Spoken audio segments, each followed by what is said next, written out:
Tim, welcome to the show. And I think what we're kind of talking about today is the idea of like design, like big capital D design, not like I've got like I do designs. It's like capital D design as a niche, as a profession, as an industry, and all the different ways that that is actually like helpful, beneficial, and impactful to entrepreneurs, team members, customers, all of that. Tim, where are you based out of?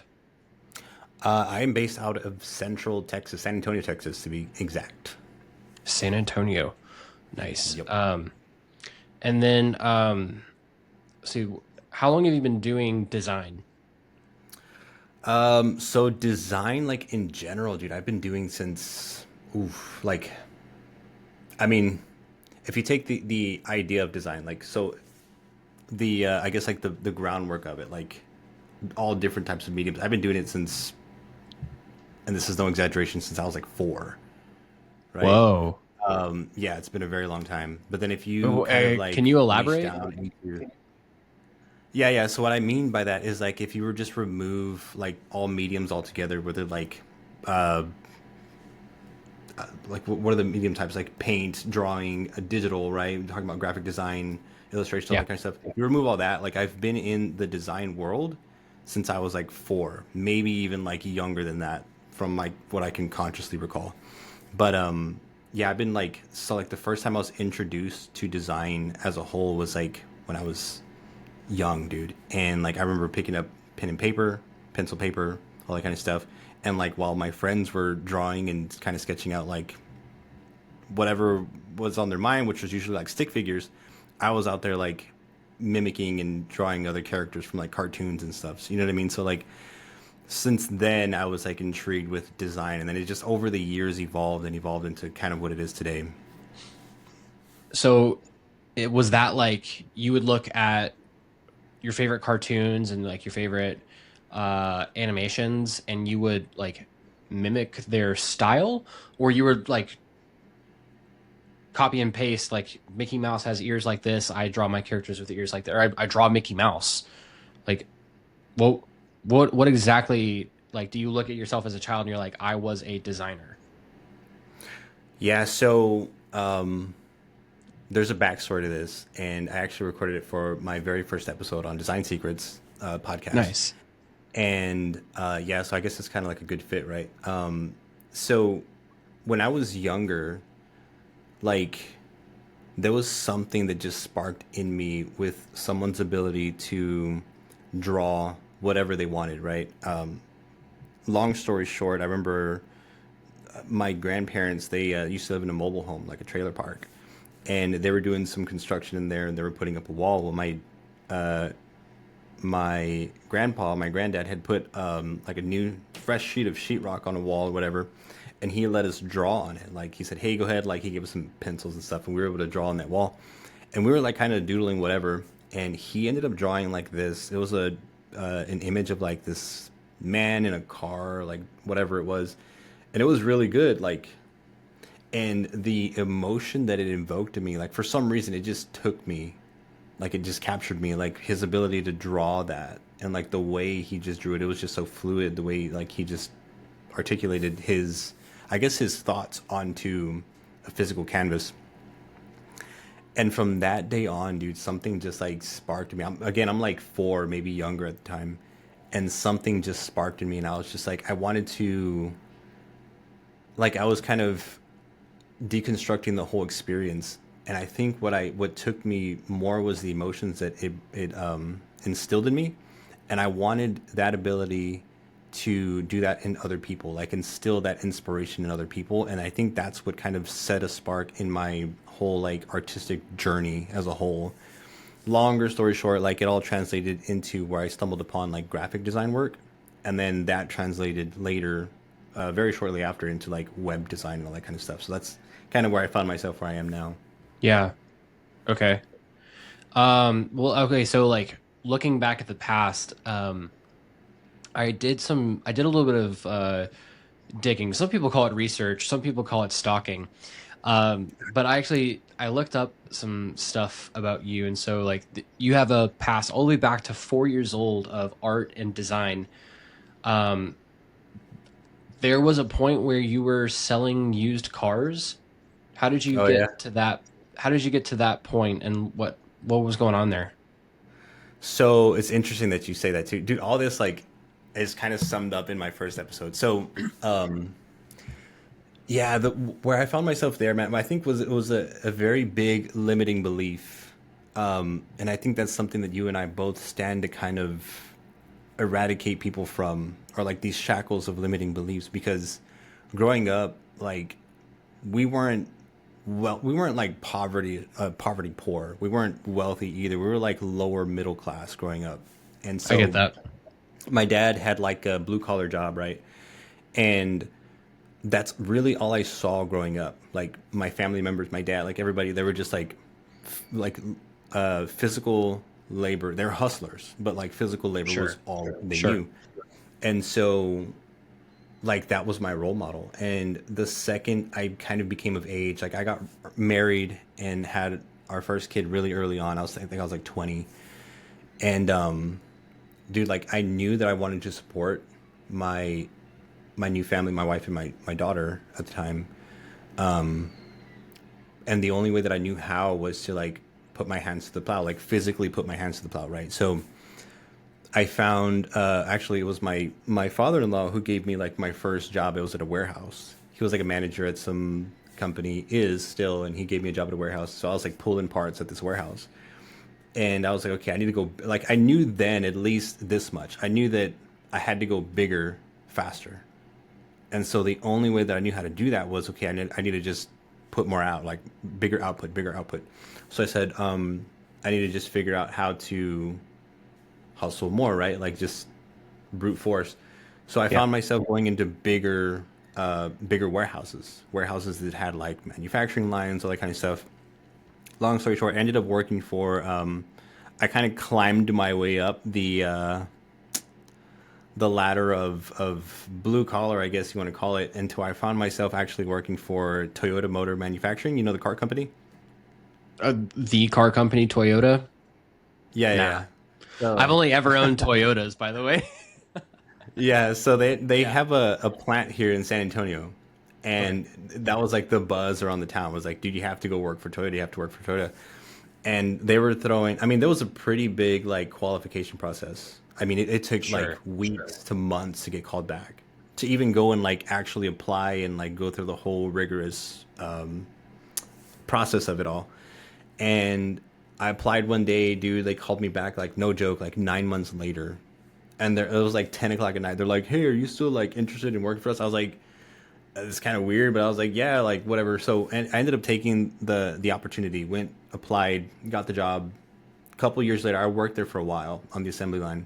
If I can fish it out, dude, I'm actually going to post this on my episode too. But I have a photo, short story. There was a magazine company called The Awesomer, and they went in and they were like, I think this was a godly, divinely appointed, because like they went in and they took like professional photographers in there, and they're like, we're just gonna get some images of like some of the plant workers and so on and so forth. And dude, they were there like for at least like 15 minutes, bro, just like snapping shots of me while I was working under a truck. And I ended up going on the website and I caught that, and I was like, this is such a good shot for like my documentary of where I started. You know what I mean? But you still have like you saved that photo somewhere.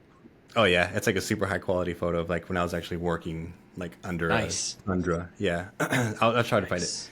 And so I worked there for about 4 to 5 years at Toyota, building like Tundras, Tacomas, Sequoias, and all that kind of stuff. And I still had that mindset of I need to go bigger, right? I was making like decent money at the time for like what I knew, and I thought, okay, my options are to like go under management, like go become a team lead, or like just figure something else out. So I I said, okay, I'm not doing this anymore. It was just too taxing on me. It was like I was maxed out on Right. time, dude. I was working like 12 hours a day, Yeah. and so I left that, and I went to go work for Toyota Motor Sales. So I went from building them to selling them. Okay. Which was how I found myself in the car selling industry. And I'm grateful for that because it was like my first real introduction to Grant Cardone and like his sales. You remember that guy? He gave a presentation at FHL. He talked about like, Oh, it was Andy Elliott. yeah, yes. So he talked about like the car sales and stuff like that. And I was very Yeah, surprised that I'd never heard of him because we had always known about Grant Cardone. Like we used to go into it was called dude. a I'm telling yeah. you, Andy Elliott blew up literally in like the last 3 years. So if you weren't selling cars in the last Um, 3 years, like that's when he was like hit the skyrocket on YouTube, on like all that this makes stuff. sense. So, well, it'd be like 3 or 4 years, but basically it was like I think what he was saying like in his presentation, it was like COVID.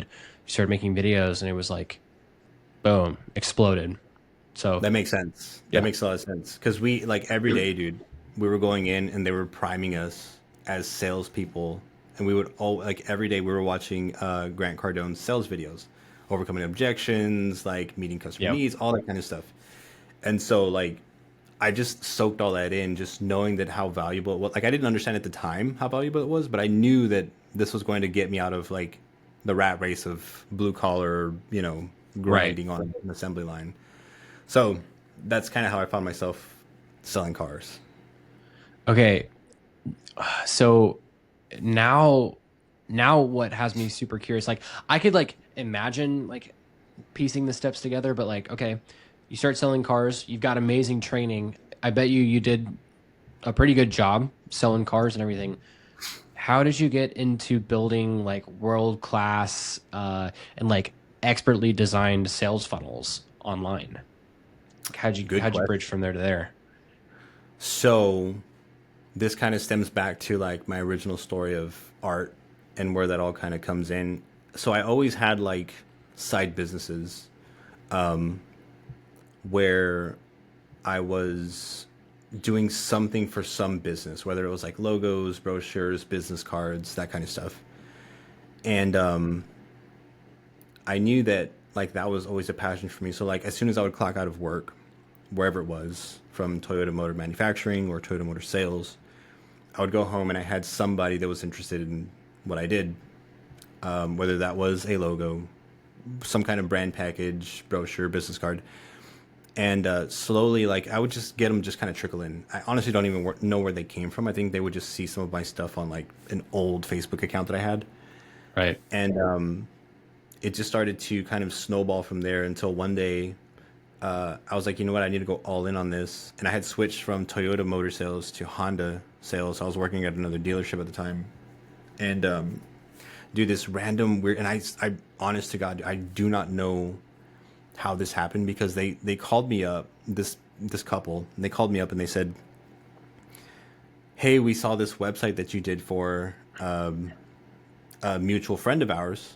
that they knew and I knew, and he told us about your work and stuff, and we want to hire you." And I was like, "Oh yeah!" Like in the back of my mind, I'm thinking, "Dude, I've only designed one website ever in my life, and that was on a whim, and like I had no idea what I was doing, and like there's no way that they're talking about that website. So I don't know what website they were talking about." And so anyway, they're like, "Yeah, could you come to our office? Like we own our own business, whatever, whatever." And I was like, "Yeah." So I drive over. This is on a week, a day that I was off from work, so I wasn't selling cars that day. So I drive over to their office, and they're like, "Yeah, this is what we do. We're like a staffing company. We help like medical professionals. Basically, they facilitate employment for medical facilities, Right. nurses, RVNs, all that kind of stuff." And I sat down and talked with them, and they were like, "We need a complete overhaul from like brand to online presence, any kind of print collateral you can offer." And I'm like, I'm just thinking in my head, like, okay, like I know all this stuff, right? To a certain degree. I didn't know the online part of it, but I knew that I knew two things. I knew that I was good at design and I can definitely blow them out of the water with my skill set then in that area. And then I knew as far as web design went that I was going to figure it out. I didn't know Right. exactly how it worked, but I was like, I'm going to figure this thing out. And so I kind of like put it all together. And me being in sales, right? I'm thinking, okay, like this is how the sales process goes. And like I literally pull out a sheet of paper. And if you ever bought in a car in person, for anybody watching this too, typically what happens is you get a paper and they kind of go over like the itemized list of what you're getting, and these are your payments and your terms and all that kind of stuff. and then they have you initial it, right? So I did that whole process, dude. I like pulled out the paper and I'm like, yeah, this is what you're getting and value stack, dude. Like I know it now as a value stack, and I'm like, I'm gonna do Uh-huh. all this for you and blah blah blah. Then I said, yeah, this is the total payment. I think it was like 4 grand, and I was like, yeah, just initial there and like, we're good to go. What year is this? This was like 2018, I think. I think 2018. Tim. So yeah. Dude, So it's okay. Hey, listen.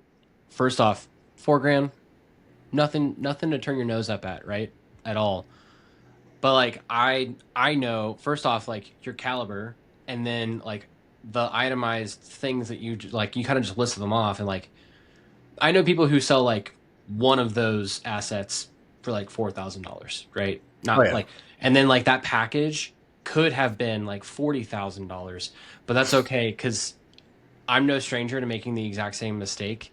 My very first sale that I ever made online was $1,800 for Oh wow. unlimited sales funnels. Wow, dude. You catch that? Oh Unlimited yeah. sales funnels, but I only made $1,800. That's wild. So like month four, I was like, what did I agree to? This is insane. I made a Oh huge yeah. mistake. Oh So yeah. sorry, I'm just like I'm seeing that like in your story, and then I'm like, oh man, dude, do I have one of those stories too? You know, like I Yeah. think anyone who does like kind of like what we do, I'm sure that they've absolutely like undersold themselves at some point or another. It's almost like a rite of passage, a badge of Oh honor that we yeah. wear for For sure. sure. But that's cool. Okay, Um, so you pulled your car sales tactics. You got the document out. You sold them the offer stack and closed at 4K. yeah. 4K. Nice. Yeah. And so with that, dude, like that, I mean, imagine this. I came from a world where you get that on a good month, and that's like after working for about a month, right? I mean, Sure. in Yeah. sales, you can really grind and you can pull off, six, seven, eight, $10,000 months. I mean, you got to really hustle though. You don't have to like hustle physically, but you got to be on the phones, follow ups, all that kind of stuff. Totally. Coming from the manufacturing world, from like the physical labor world, that was on a pretty good month after taxes and after like a pretty adequate amount of overtime. You were collecting about four or $5,000 a month. So when I saw that, like that was the first time it really opened my eyes to the possibilities of like scale and like self worth and kind of stuff. So I Yeah. went back home. I remember I got the signature. They cut me a check for half that day, and I went back home and I told my wife. I remember I walked upstairs and we had just had our third kid, I think it was, yeah. And I walk upstairs and she's rocking the baby, and I'm like, I show her the check, right? And I said, this is half of it, right? I showed her the commitment. I said, I got half up front, and then I said, I'm not gonna go sell cars anymore. Like I'm not selling cars anymore. I'm gonna sell like this websites and everything. And so that was like the kind of the official beginning, I would say, of like my journey of kind of what led me to where I am now.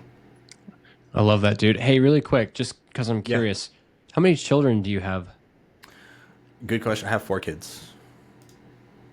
You have four? I have 4 kids. What's the spread here? Like, what's the oldest to youngest? So this year, my oldest is going to be 14. Right after her is she's going to be 12 this year. And then I have, my third is going to be 7. And then my youngest is going to be 5.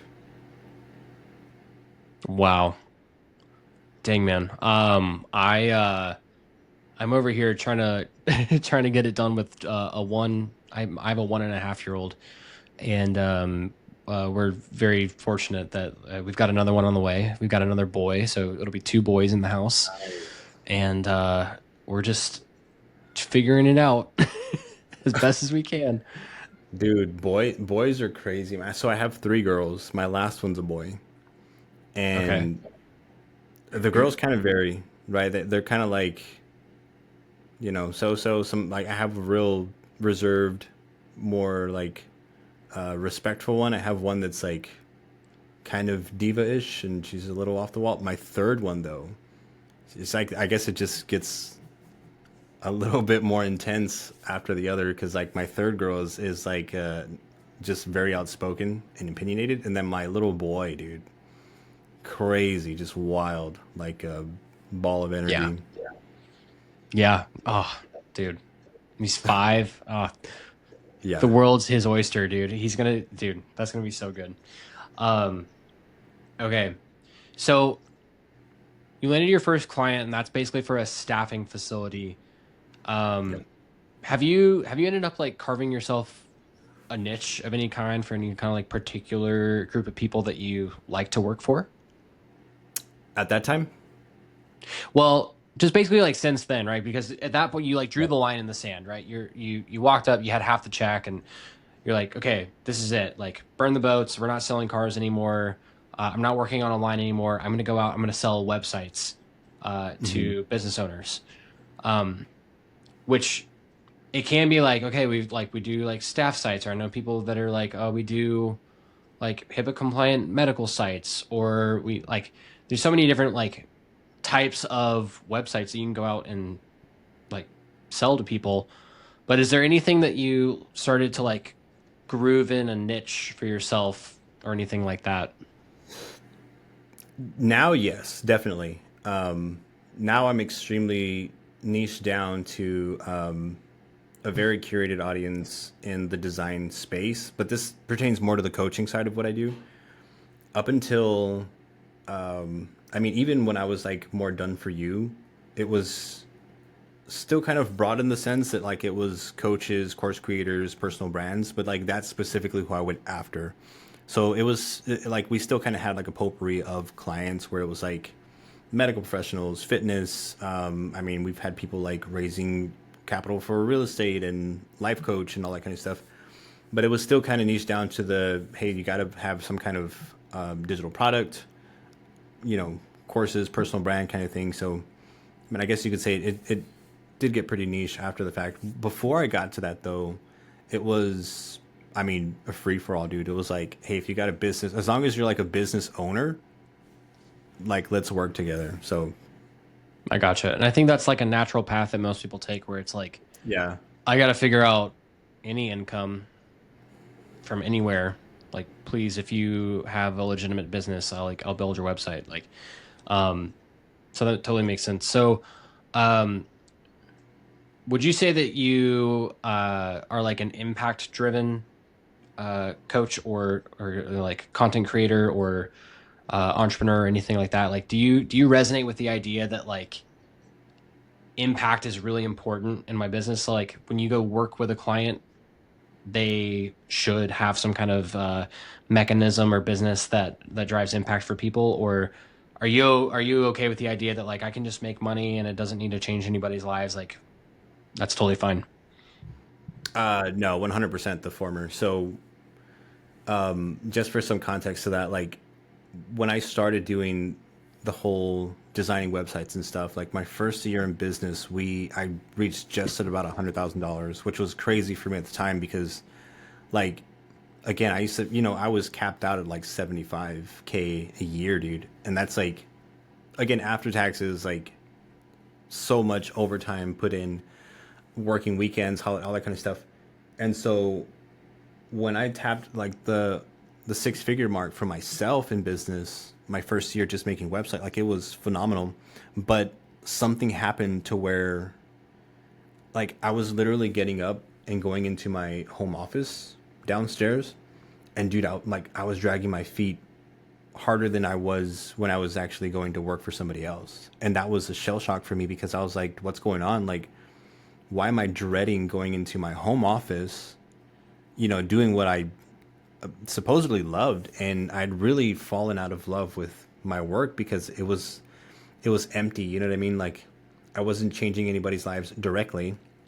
Sure, I was, That's probably contributing to someone's income, crazy. but I yeah. mean, like So it was a not real. crazy like in a bad way. Like, I mean, like that. Like, uh, that's literally me too. Like, I've been fortunate to work inside of kind of like an ecosystem where like impact and transformation and change is like kind of like at like we're like leading the forefront like at the epicenter, but like I've never I've never like sat down and been like I am dreading what I'm about to go do, and Hmm.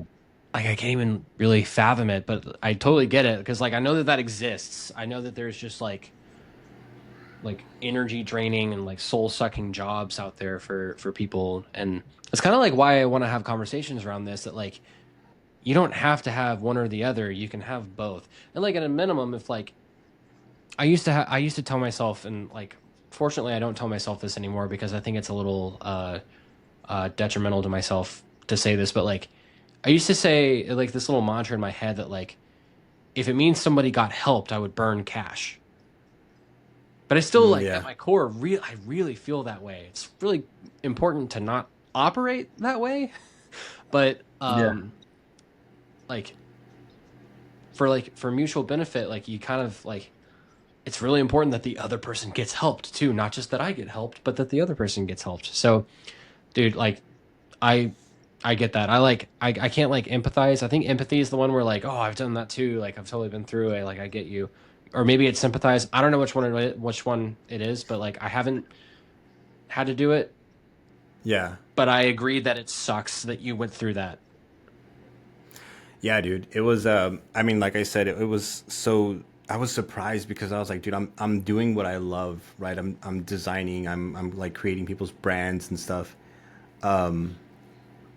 But it was empty, and I had literally fallen out of love with something that I was so passionate about my entire life from, that I can consciously remember. And I don't know if I lost video, but I'm just going to keep going with it. And yeah, dude. You're good. So I think we when have I had clear to realize, audio, so should be good. oh, okay, cool. That's really all that matters. So I I started to kind of like reassess and reevaluate like where I was and was it worth it. And this actually happened several times of like me just reevaluating, reassessing where I am, kind of reverse engineering what I'm passionate about, what I was currently doing at the time, and then kind of tearing down and reconstructing business models as a whole.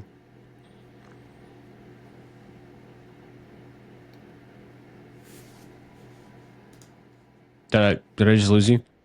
No, I got you. Okay. That was just the end of a thought. Oh, okay. Okay, dude, it sounded like you had more to say. Sorry about that. No, all Um, good. okay. So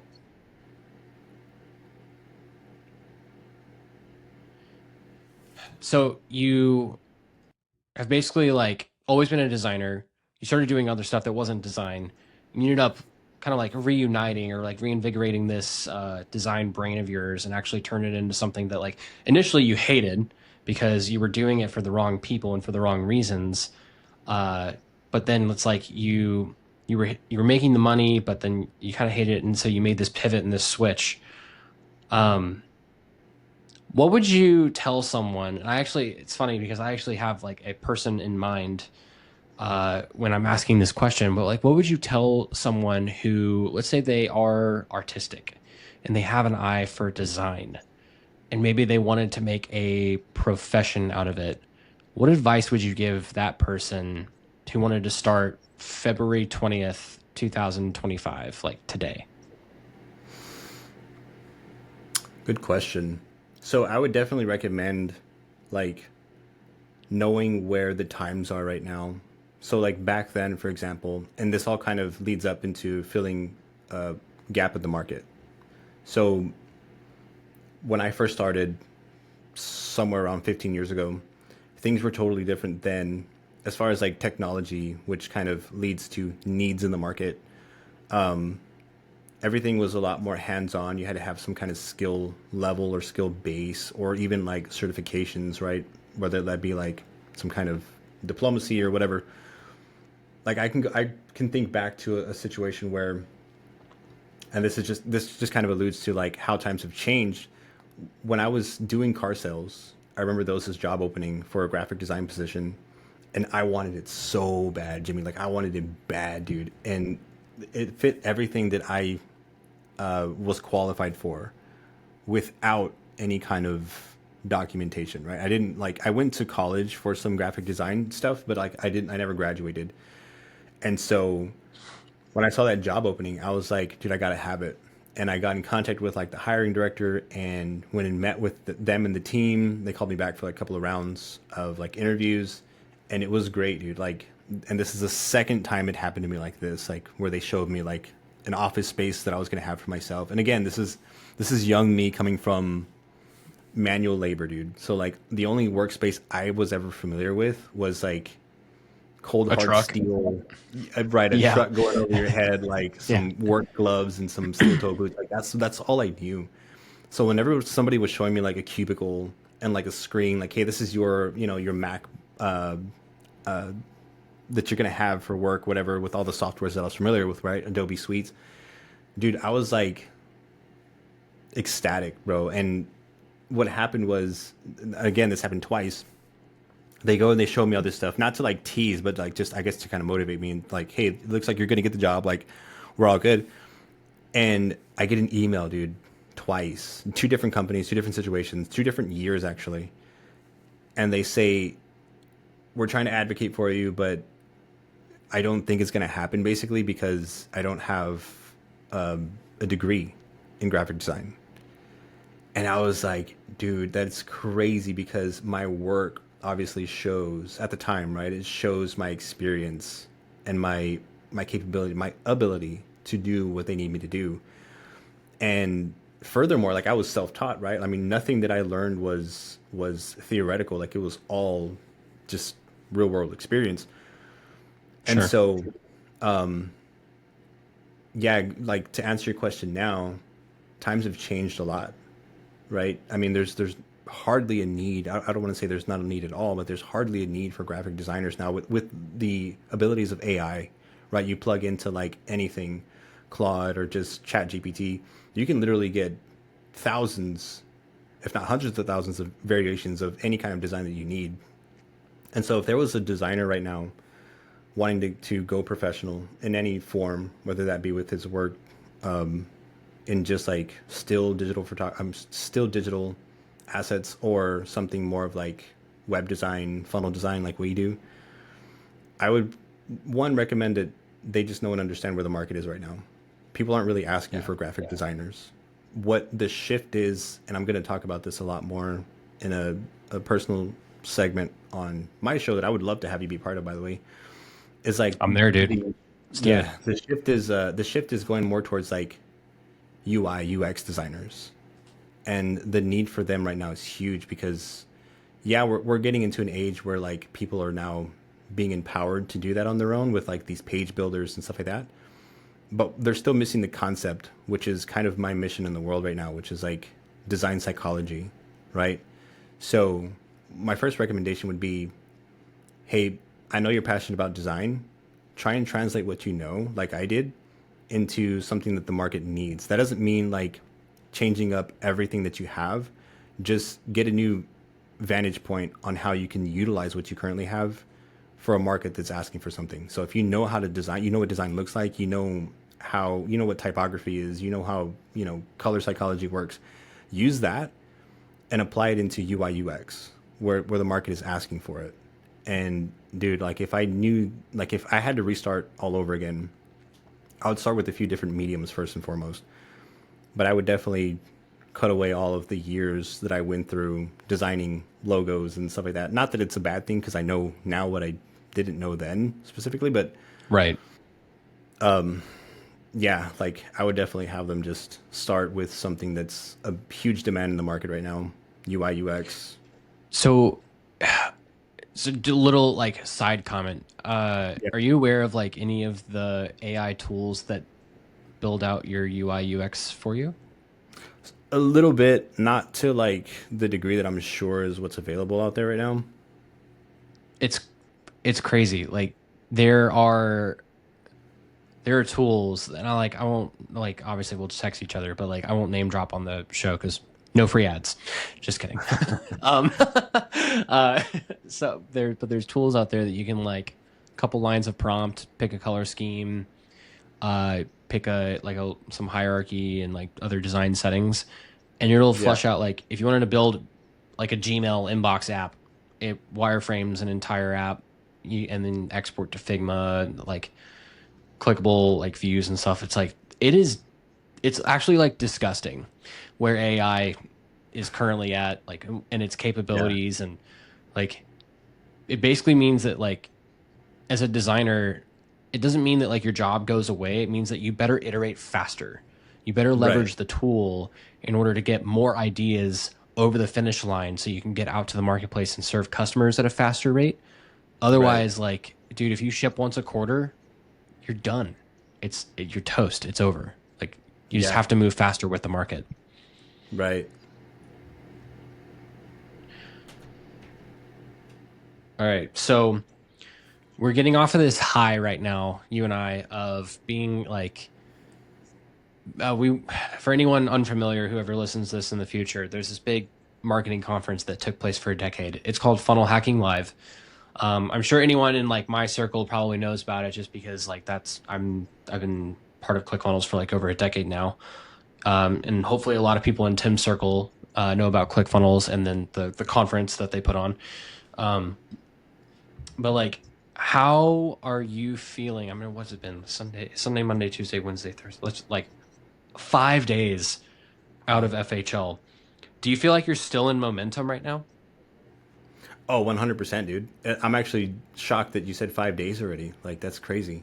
But yeah, I definitely Right? still feel like I'm on a high coming down from it. Yeah, for sure. Dude, I was sick. I've been sick, and I think I've done more work. Like, okay, I don't want to say it like that. I've done more like thoughtful work, like more Yeah. exciting work, and like impactful and meaningful work in like the last 5 days, and maybe like the last 5 weeks. Like leading up to FHL, it was all like it's the grind, and then there was like a bit of planning too. It's like I showed up to FHL knowing that like I wanted to play all out. I wanted to get as much as I could from the sessions, and I also wanted to go out and network and make as many like meaningful connections as I possibly could. Where Right. in all of that, in your FHL experience, where do you feel like you got like the most out of your time out in Vegas? That's hard, man. There was so many connections I made there that, you know, even if I don't find myself in the same niche in the industry, I know will pay dividends years, if not decades to come. The speakers, dude, like the topics that they talked on. One of the things that I got the most out of with all the speakers was like meaningful connection, right? There's something about ClickFunnels that's getting away from this this cold facade of like a software company, and they've always tried to instill this, which was like community, right? Unity Right. within a network. But something about FHL 10, bro, that was just like another level of like, hey, what are you doing all this for? Like, why are we here? Why did you fly or drive or whatever you had to do to get here? I talked to some people that drove 6 hours to get there. Like, Well, dude, why? Like, imagine the what people is that it? came from Australia. Like that's a Yeah, 14 to 16 hour flight per direction. dude, It's 16 hour flight, bro. Yeah, yeah, that's insane. that's crazy. And so, like, that was one of the biggest takeaways that I had was like, dude, what are we doing this for? Hearing Russell and Todd's story. I mean, I'm sure you've heard of it 100 times, but I never had, knowing what they left on the Hmm. table for like the greater good of a community, dude. Like they probably, and not that they would never want to, but they will never get to see each and every one of us face to face, even though they've impacted us deeper and further than they'll ever really know. Dude, they sacrificed all that like for us, and it's like you have to ask yourself like why would they do that, right? So That's a good question. Like, do you want to answer that? Why do you uh think? it's something that I'm still trying to come to grips with. It's like, I mean, I've answered it for myself, right? Why am I doing this? Why do I believe so firmly in design, and how do I believe that's going to change someone's life? And it's like, dude, well, it changed mine. And why do I do this? And it's because somewhere out there in the world there is whether they're younger or older than me, there's a young version of me out there, right? Maybe they're a new dad, maybe they're an established parent and they're just still struggling, blue collar, whatever it is. Maybe they're not struggling financially, but with what they're doing in the world right now. I mean, you think about younger me making six figures and like waking up every morning and still feeling hollow inside. It's because I wasn't living for at least a fraction of my purpose, right? We know, you and I both know our true purpose in this world, to go and make disciples, right? But aside from that, like right beneath that, we have another calling. And dude, I'm out there to try and I'm standing for, advocating for, trying to help and facilitate those people that are struggling like I was, whether that's financially, whether that's just finding fulfillment in life. And I never saw it through that lens. I mean, we kind of have like this vague sense of it. At least I did before FHL 10. But walking out of that event, dude, with the connections and talking to people, and I mean, I had conversations where people were just crying, like literally because of situations that their families are in, and they want to help them. And Yeah. dude, I'm like, I feel you.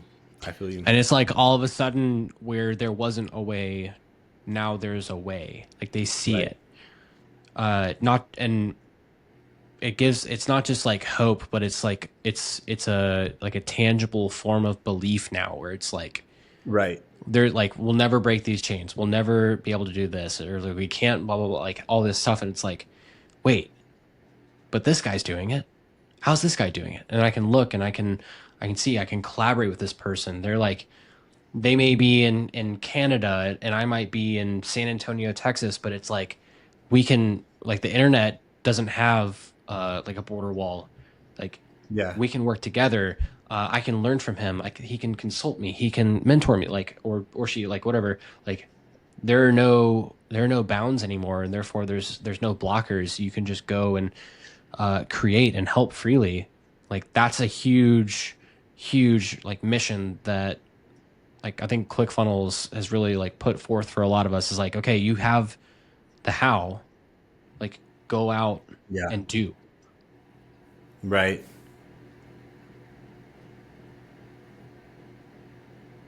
Sorry, I had to do a little cough there.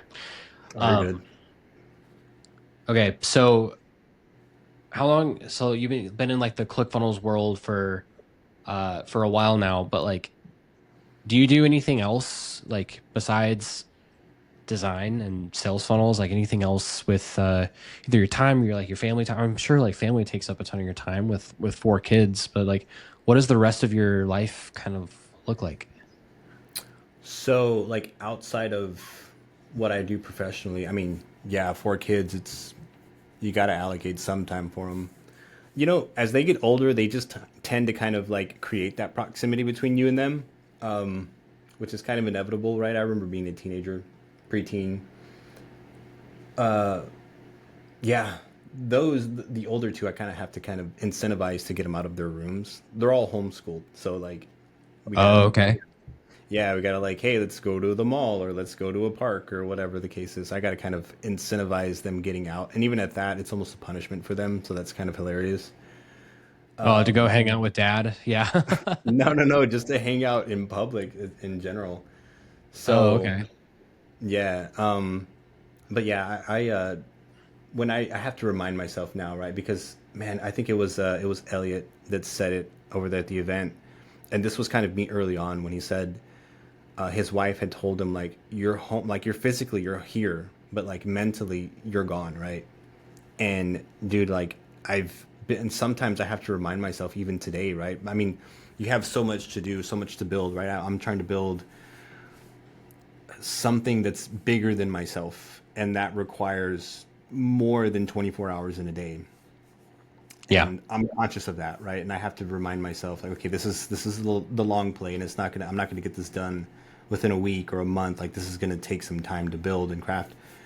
But sometimes, I find myself with my nose to my screen more often than I would like. And this was a really big thing earlier on, where I just started working from home for myself, and I was working more hours, longer days than I was when I was working for somebody else. And so like it was kind of like this self-fashioned cage,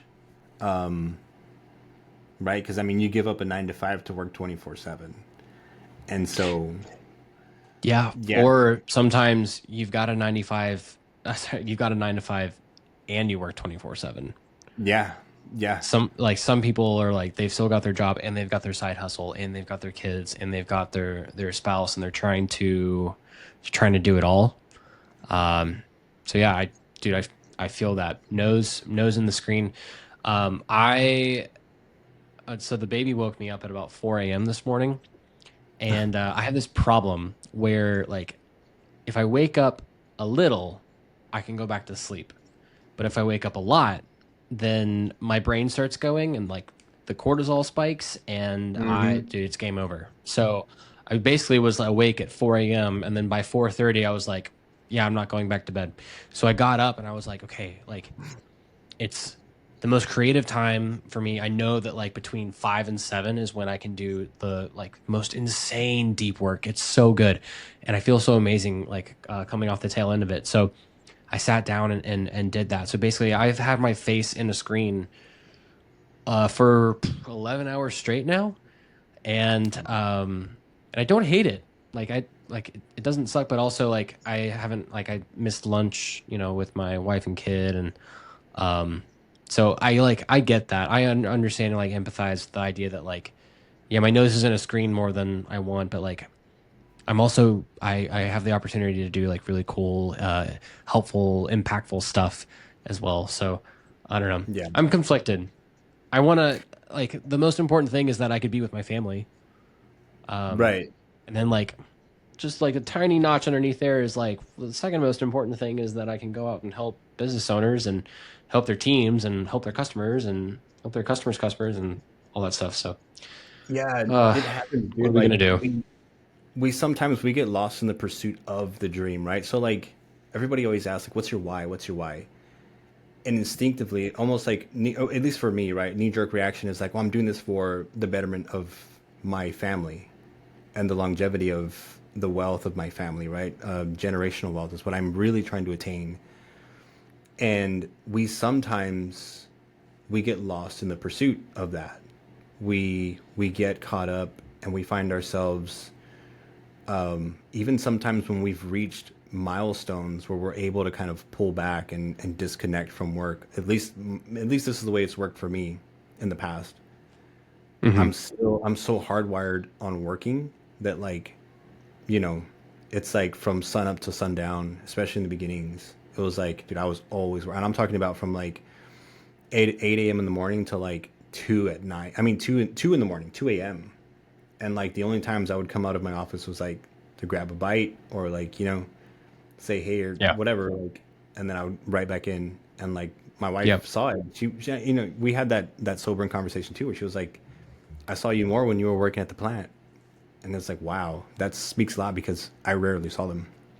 And so I have to remind myself, even sometimes today, right? Like, hey, disconnect. Like, work's gonna be there. It's not Yeah. going anywhere, you know. And some of these audacious goals are like too big to finish in a day anyway. So it's like disconnect, go and play some games, throw the kids around, whatever, wrestle with the boy, Yeah. and Maybe someone should develop like the entrepreneur calendar system so that we stop getting in our own way about like being with our families because that yeah, I feel that I'm in a period of life right now where it is like there needs to be a 27th hour in the day because if there's not then like I'm literally running out of time.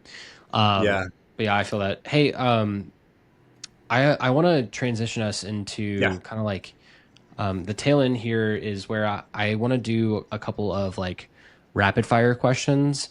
Let's do it. Um, and like the first thing I want to ask you is like you live in San Antonio, Texas, but I saw a photo. Do you snowboard? No, not like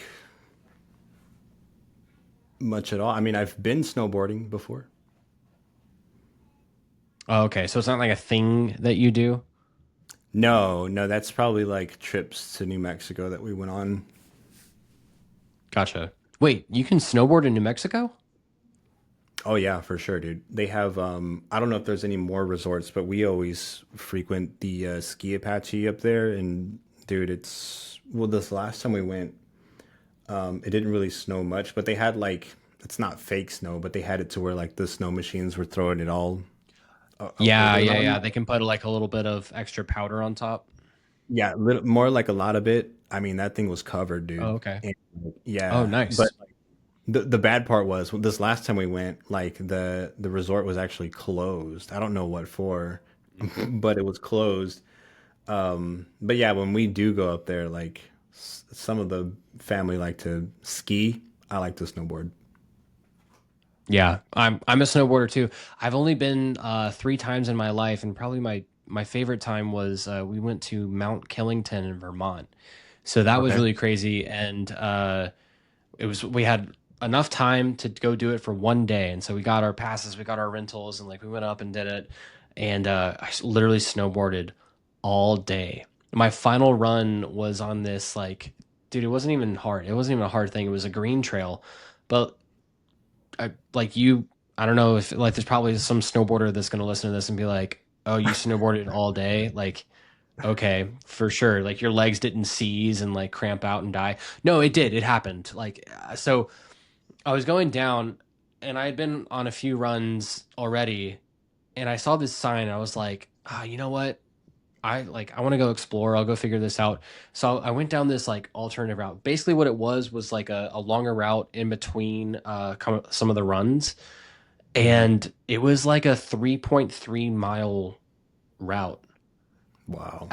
down the mountain that kind of like winded through all this different stuff. So instead of like getting done with the run in like 15 minutes, it was like another like hour, almost like hour and 15 that I was Oh, going down this 3 mile, and like my legs were cramping solid, like solid rocks. And I was like, I'm gonna roll over and die. This is the only solution now because I couldn't edge on toe, I couldn't edge on heel. Like either my hamstrings cramped or my quads cramped. And I was like, I don't wanna I don't wanna do this anymore. I wanna go home. dude, that's wild. It was crazy. All right. Yeah, that was that's basically the last time that I snowboarded. I ended on a really, really low note of just being like back in the snow, and I'm just like, I want to die. Um, Dude. so my next question is actually it's a statement followed by a question. You're married to Sure. your wife, Melanie.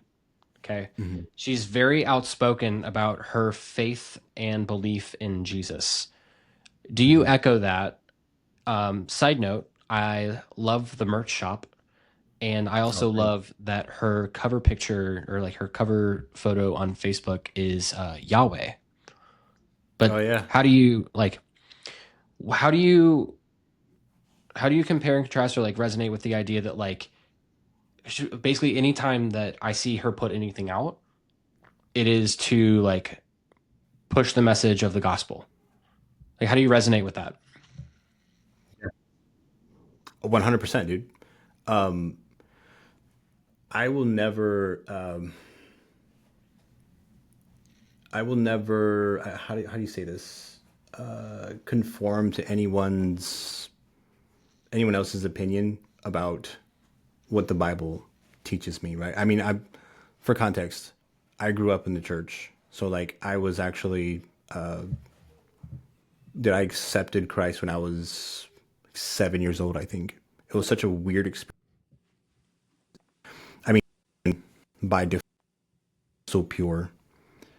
But I remember we were sitting in church one time, and there was a pastor, and it was actually a visiting pastor. So our pastor, who was technically an interim pastor, for a pastor that I didn't even know existed before him. But long story short, we had a fill-in pastor, and he gave a message one time, and I remember he gave the plan of salvation, like he offered the plan of salvation, and dude, I just remember something inside of me as a kid was just like it was almost, and this is going to sound crazy to those who've never experienced this, but it was almost audible, like a voice inside my head, not my own, very distinctly, very Yeah.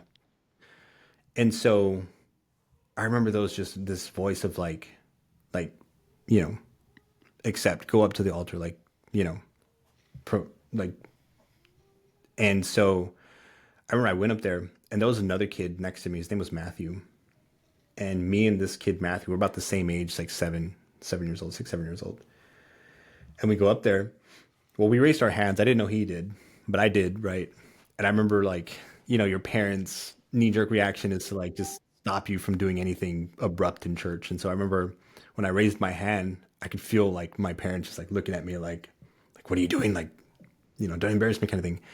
And so I remember, like, I put my hand down, right? My heart's racing. I'm like 7 years old. And I remember the pastor was like, okay, I'm gonna make a second invitation. If you raised your hand, like, I want to invite you to the altar. And I was like, I'm scared, dude. I'm like scared, but I also feel like confident for some reason. And almost like you're being ushered up to the altar by like Right. your parent or something.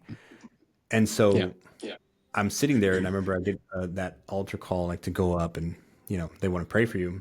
And I go to the aisle, right? And I remember my mom and dad are just kind of just standing there looking at me as I'm walking past them, and I meet this kid Matthew and in the aisle with me, and we both kind of look at each other, and I remember we both walk up, and we're standing there, and I'm there with my head bowed at the altar, and there's this, I don't even know who he was, bro. Like, I didn't look up at him, or I don't remember his voice or anything, but he came up behind us both, and he puts his hands on us like this, and he's like, hey, young men, like, I want you to understand what you're doing here today. And we're like, yes, sir. And, and he's like, you're taking a vow and oath, like, you're accepting Christ. And I remember he prayed over us, and dude, there was like this blanket of like assurance that like I was where I was supposed to be. And so obviously, throughout the years growing up in the church, there's been times, way often than I'd like to admit, where I could have definitely preached, right, saved, spread the word in certain situations, and whatever. But yeah, my wife's willingness to spread. I mean, dude, if you ever get a chance to meet her, man, she's a social butterfly. I'm such an introvert. Like, I think that's why we mix so well. Yeah. That's usually how it works. But yeah, she's such an extrovert, dude, and she won't admit it, but like, she she had a real close encounter with God. So she kind of comes from a similar background where her parents kind of brought her up in the church too. It's actually where we met. We were about 13 years old when we met, and she had a real close encounter with God early on in our marriage. She if you ever get a chance to talk to her, she'll tell you the story. But she had was diagnosed with cancer back in 2016, a very rare cancer, by the way. And we talked about it, and somebody at the event said it right. It was your circumstances are like not for nothing. It's like there's a reason for all this stuff. It was the gentleman Yeah. about the rock, and his little girl and the lawnmower. And long story short, she she had a close encounter with God. Like, that just allowed her to really deepen her relationship with God. During 2016 was when she had that cancer, and dude, like, when I tell you, she was just fervently seeking God and His direction for her. Like, it was beautiful, man. I mean, I'd only ever really been like that several times seasonally in my life, and to Yeah. see her go through that, dude, like, she was so radically transformed, both inwardly and outwardly. Like, she was just such a beam of light through that whole experience, from like the chemotherapy to like post, remission and all that kind of stuff. But she came out like just on fire, refined, and she's always kind of made it a mission to like preach that. And she'll tell you more about this again if you get a chance to talk to her. But she's actually, this was kind of an awakening at FHL, dude. This kind of speaks to the power that's within that kind of event. So we get out of the event. It's like during a break one time, and like throughout the years, she's always kind of trickled behind me in what I do, digital marketing, all that kind of stuff. And she knows a lot about it. She knows like everything there is to know about that stuff. She can set up all your automations, tags, everything, build you a funnel. Yeah. but she's always asked the question like, I don't know what I'm supposed to do. Like I feel like everything that I'm doing is what Tim is supposed to do. She's like, I don't feel like I'm called to do what you're doing. And I was like, well, babe, like you're really good at tech and like you can help people with their automations and like you're really good at like organizing and structure. Like maybe you can create an offer for that. And every time I said it, dude, it felt like I was missing the mark even for her. And I mean, I'm not the best, but like I pride myself to a degree on my ability to like flesh out someone's offers, right? Sure, Ideation sure. wise. And so when I would say those things out loud for her, like it just sounded wrong, like off, like very off. And I was like, man, like I don't think that's it. I never really admitted to it. Well, when we were at the event, she ended up we were talking about that guy with the story with the rock and the lawnmower and stuff, and we started kind of going back down her path, and we're having lunch, dude, at the event during a break, and we're both kind of like, I was like, well, what's your story? Like, what's your journey? Right, rhetorically, because we both know it in and out. And I asked her that. I'm like, well, what's your story? What's your journey? And she's like, we start kind of like dialoguing about her story and stuff. And dude, divine appointment from God, because we both stop as we're eating. We're like a bite full and we're looking at each other and we both start tearing up and we're like, I think we know, like we both came to the conclusion of what she's supposed to do. Long story short, she has a story to tell that's going to really resonate with a younger, maybe even older audience of women. And she was radically changed and transformed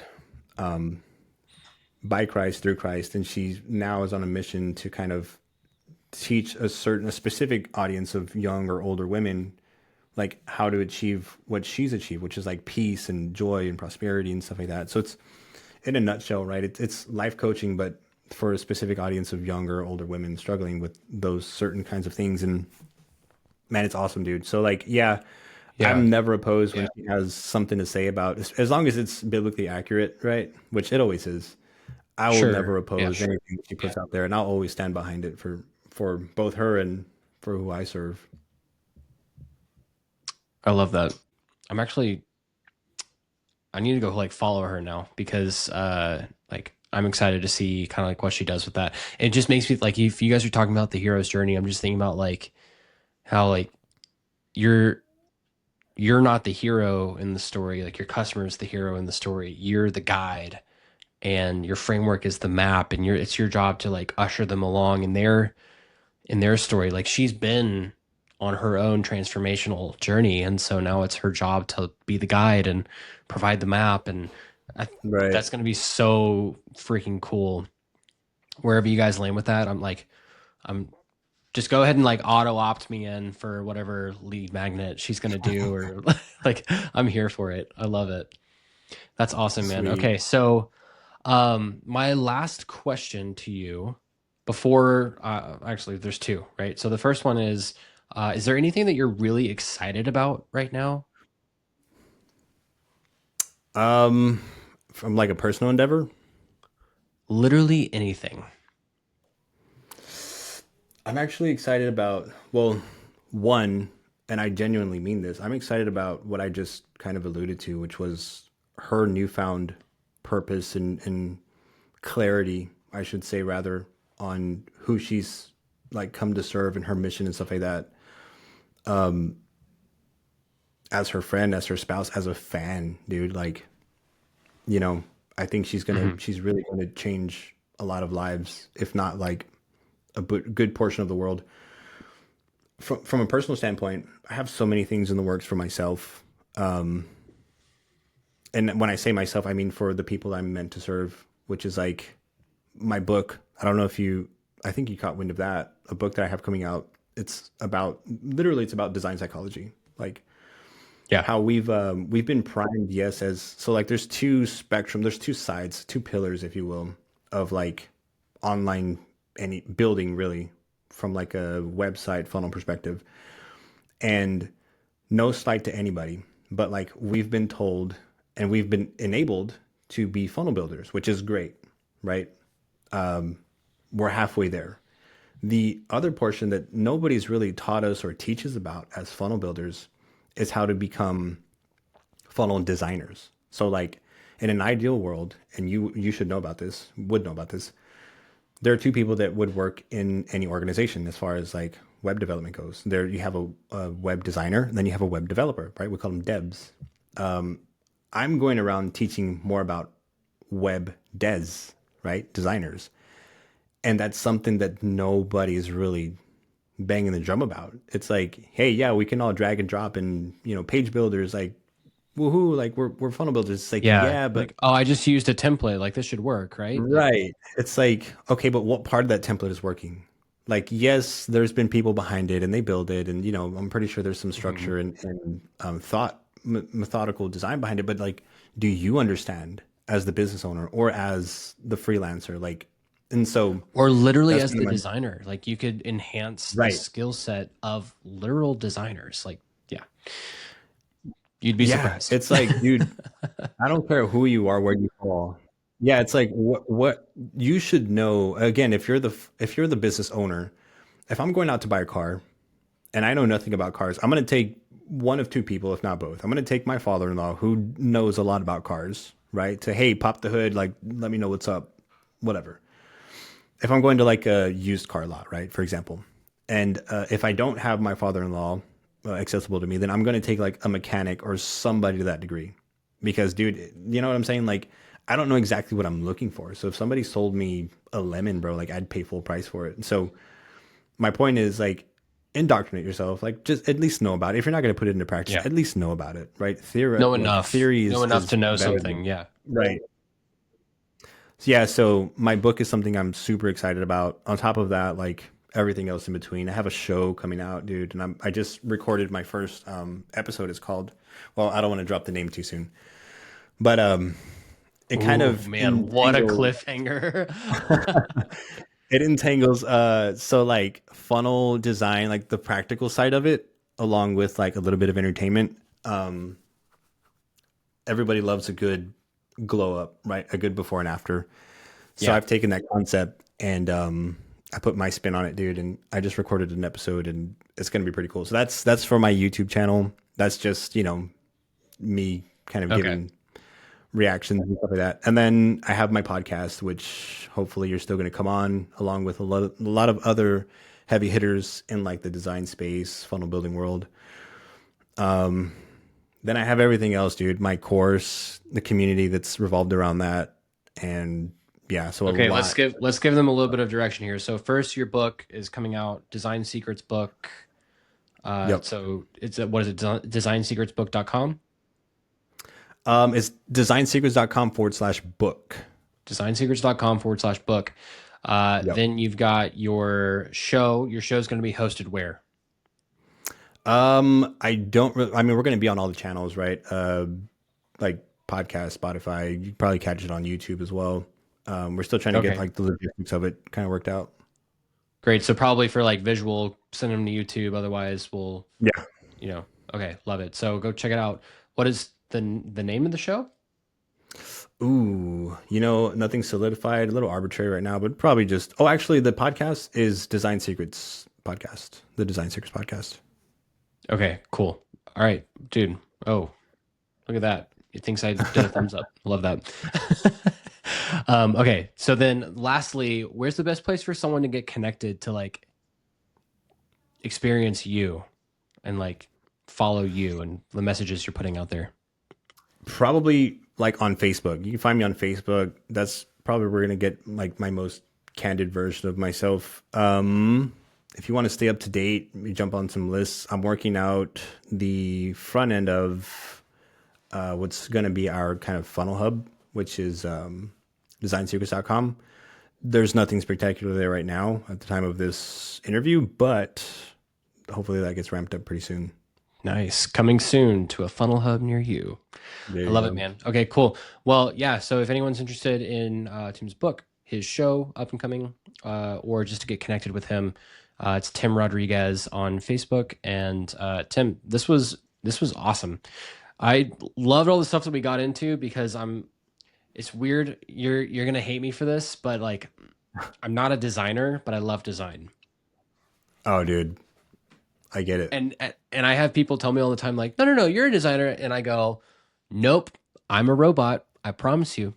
But I do love design, and I know when it hits, and so I appreciate all the stuff that you do. I love all the stuff that you put out, and your designs are amazing. And um, yeah, man, I appreciate you coming on and just having a chat with me for a good while. Dude, it's been a pleasure.